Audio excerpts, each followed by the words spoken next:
Bismillahirrahmanirrahim. Assalamualaikum warahmatullahi wabarakatuh. Innal hamdalillah nahmaduhu wa nasta'inuhu wa nastaghfiruh wa na'udzu billahi min shururi anfusina wa min sayyiati a'malina. May yahdihillahu fala mudilla lahu wa may yudlil fala hadiya lahu. Asyhadu an la ilaha illallah wa asyhadu anna Muhammadan abduhu wa rasul.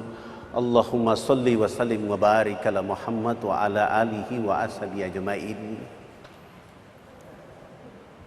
Tuan guru dan puan-puan guru yang dirahmati oleh Allah, wabil khusus Tuan Guru Ketua Majelis Intelektual dan Ulama Muda Sulawesi Selatan, Jawa Timur, Jawa Barat, dan dari tempat-tempat lain. Wabil khusus guru kita adalah Dr. Rasmin yang subhanallah hari ini sudah hadir di tengah-tengah kita. Alhamdulillah, Jumat yang mubarakah ini Allah kumpulkan kita di tempat yang mulia bersama orang-orang mulia untuk mendapatkan ilmu yang mulia dari Allah Subhanahu wa taala. Saya hanya 10 menit saja cerita tentang peristiwa Tolikara. Pertama, apa yang menjadi dasar terjadinya keributan di Tolikara? Dari sejarah gereja yang kita temui di seluruh Irian. Begitu nama Irian diganti oleh Presiden Abdurrahman Wahid tahun 2002.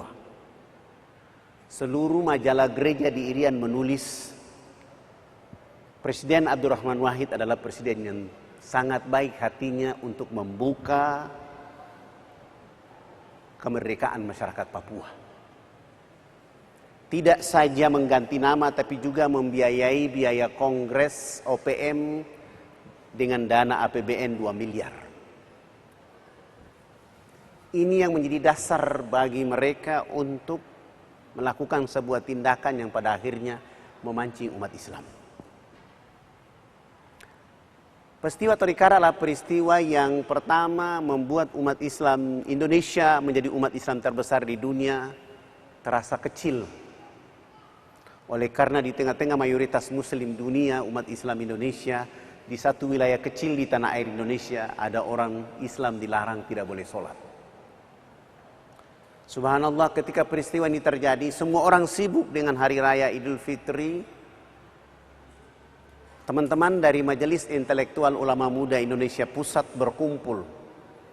Tidak ada hari raya kecuali kita rapat bagaimana mengambil persoalan yang terjadi di Tolikara. Alhamdulillah, hari Minggu pagi kami rapat. Hari Minggu sore pertemuan selanjutnya dan terbentuk sebuah tim yang disebut dengan KOMAT. Komite Umat untuk Tolikara. Alhamdulillah, tokoh-tokoh nasional waktu itu dengan semangat menyatukan pemikiran bahkan seluruh umat Islam Indonesia. Saya diutus ditunduk menjadi ketua tim pencari fakta untuk berangkat. Sebelum berangkat saya sudah mendapat berbagai macam surat ancaman, surat dari umat Islam untuk mendesak saya agar segera menggunakan cara seperti yang terjadi di Ambon dan Poso. Teman-teman dari FPI melalui Habib Rizik, teman-teman dari Yogyakarta melalui Ustadz Jafar Umar Talib agar segera kita kirim pasukan jihad. Bahkan saya melalui Twitter saya, melalui Facebook saya menyatakan bahwa hari ini satu masjid yang dibakar oleh orang Kristen kita akan bangun sekian ribu masjid. Sehingga saya sengaja meredakan suasana itu. Alhamdulillah, kalau saya menggunakan cara yang dipakai oleh Habib Rizik dan teman-teman dari dipimpin oleh Jafar Umar Talib, maka yang terjadi adalah dakwah kita di Irian tidak akan lanjut, dan yang kedua adalah Indonesia akan bubar dari Irian. Kenapa?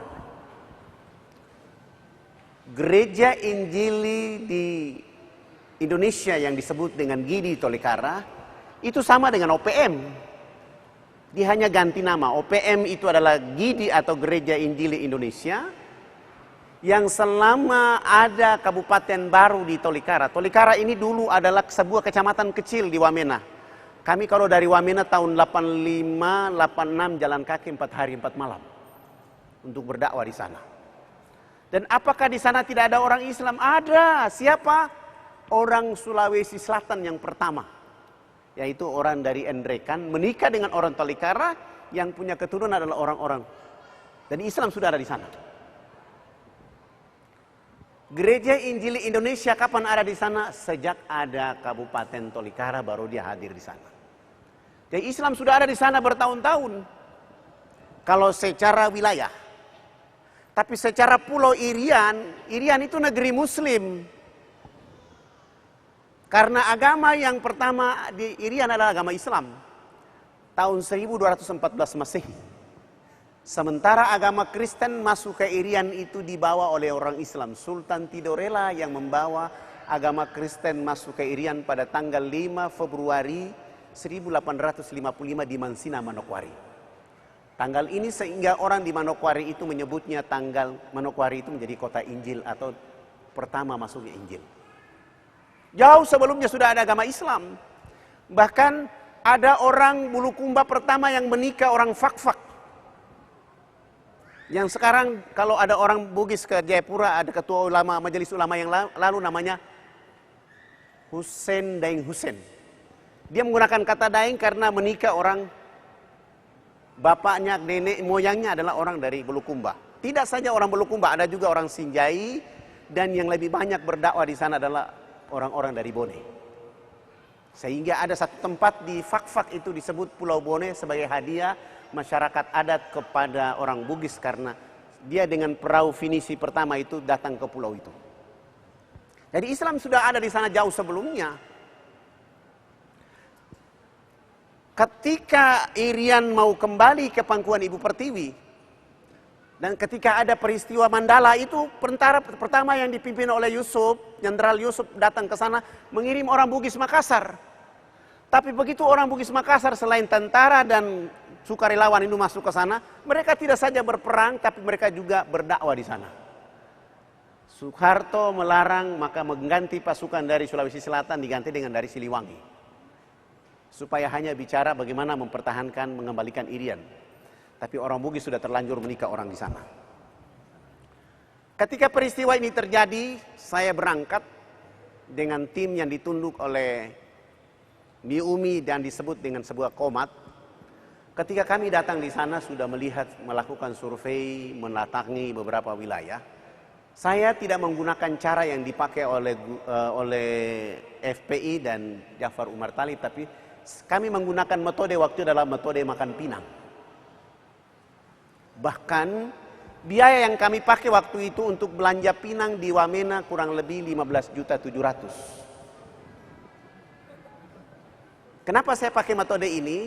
Karena pengalaman saya beberapa tahun yang lalu, ketika kita bawa pinang, ditaruh di atas nampan, lalu dibawa masuk, lalu kepala-kepala suku itu melihat, maka mereka mengambil pinang. Ketika mereka mengambil pinang, mengambil siri, maka otomatis seluruh rahasia mereka dapat saya ketahui.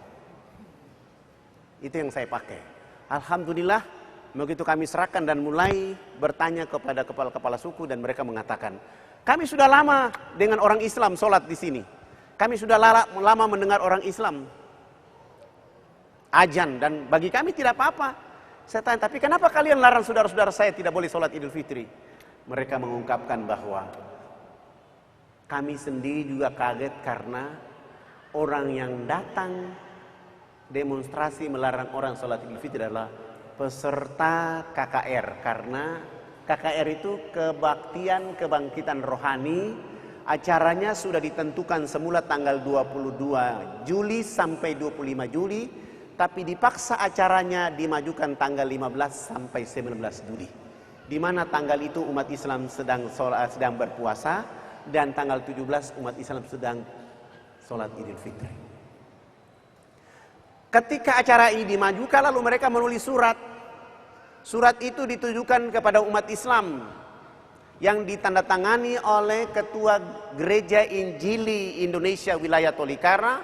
Isinya ada 3. Melarang umat Islam tidak boleh sholat, Yang kedua, umat Islam boleh sholat tetapi tidak boleh di Tolikara tapi ke Wamena Jayapura. Dan yang ketiga, melarang umat Islam tidak boleh pakai jilbab. Surat ini juga ditulis tapi tidak diantar secara resmi. Sebagaimana kita bikin surat, administrasi resmi harus diantar kepada siapa yang menerimanya, siapa yang mengantarnya. Surat ini setelah diketik, ditulis rapi, dibuang di bawah kolong masjid. Tidak diberikan langsung kepada umat Islam. Tembusan kepada Kapolres Tolikara pun tidak diantar langsung secara kepada Kapolres, tetapi disimpan di pos Maleo, pos Kopassus, di mana tempat pertemuan intelijen. Seorang anggota polisi menemukan isi surat itu, lalu dia baca, dia foto pakai handphone, kirim ke Kapolres. Lalu Kapolres mulai bekerja, dialog dengan Bupati, dialog dengan Presiden Gidi. Sampai hari H dialog itu tidak membuahkan hasil. Bahkan informasi setelah kami datang di saat Hari Raya Idul Adha, korban itu menyatakan bahwa pada tanggal 16 malam mereka rapat di rumah Bupati Tolikara untuk melakukan demonstrasi. Demonstrasi itu pertama yang turun cuma 150 orang. Lama-lama 500 orang. Lama-lama 1.500 dan pada akhirnya menjadi 2.000 orang. Mereka mengatakan hentikan, hentikan, hentikan, disertai dengan lemparan di rakaat. Di takbir yang ke-7 rakaat pertama, Kapolres menghentikan sholat. Lalu keluar bertemu dengan yang demonstrasi, tapi warga makin banyak membludak masuk ke lokasi yang ada di kantor Koramil Kabupaten Tolikara. Mau dan tidak mau aparat keamanan dengan cara cerdas menembak peringatan 7 kali tidak bisa dan menembak orang yang melakukan. Seandainya aparat keamanan tidak menembak orang yang melakukan pimpinan demonstrasi itu, pasti mereka masuk ke dalam pagar itu dan membunuh umat Islam yang gagal sholat Idul Fitri. Dan berikutnya, sebelum acara KKR ini mereka sudah memaksa masyarakat muslim yang ada di sana untuk mencat rumahnya yang tadi warna biasa dipaksa dengan warna biru putih dan bergambar bendera Israel. Kalau tidak mau cat rumah dan tidak mau membuat bendera Israel, bayar denda 500.000. Kalau tidak mau juga diusir dari Tolikara. Ini yang diberlakukan di sana. Alhamdulillah dengan pendekatan yang dilakukan oleh saya dengan teman-teman membuahkan hasil, dan sebelum peletakan sesudah peletakan batu pertama masjid, kami mulai memimpin sholat Jumat pertama setelah Idul Fitri. Dan pada akhirnya seluruh uang yang kami bawa tidak serahkan kepada panitia yang dipimpin oleh Bupati, karena kayak saya tahu bahwa mereka itu korupsi yang paling terbaik di dunia. Sehingga uang itu kita tidak kasih, langsung beli bahan. Alhamdulillah uang yang dikumpulkan itu 42 hari masjid pun dibangun kembali. Masjid dibangun kembali, sudah bisa kita sholat di Idul Adha di sana. Bahkan terakhir kita juga bawa hewan kurban untuk membagi-bagi mereka yang ada di Tolikara di sekitar wilayah pegunungan. Dan spektakuler lagi Allah hadiahkan kepada umat Islam 20 kepala suku yang tadi melakukan pendekatan dengan kami, melakukan pendekatan dengan mereka itu hijrah mengucapkan 2 kalimat syahadat. Dan hari ini 20 kepala suku ini sedang belajar di Jawa Barat. Mereka ingin jadi imam, jadi marbot. Sehingga saya akan merahasiakan ini, tapi ini kan sudah terbuka.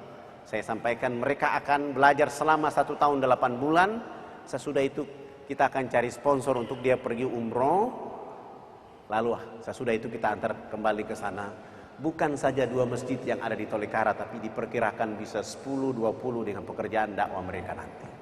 Dan ini minta doa dari Bapak Ibu semua, jamaah hadirin semua. Di tempat yang mulia ini doa Bapak Ibu semua akan diberkahi oleh Allah. Saya tidak berpanjang kalam karena guru kita sudah siap dengan materi untuk kita dengar di majelis yang mulia ini. Demikian, sekali lagi mohon maaf lahir batin. Subhanallah bihamdika asyhadu an la ilaha illa anta astaghfiruka wa atubu ilaik. Wassalamualaikum warahmatullahi wabarakatuh.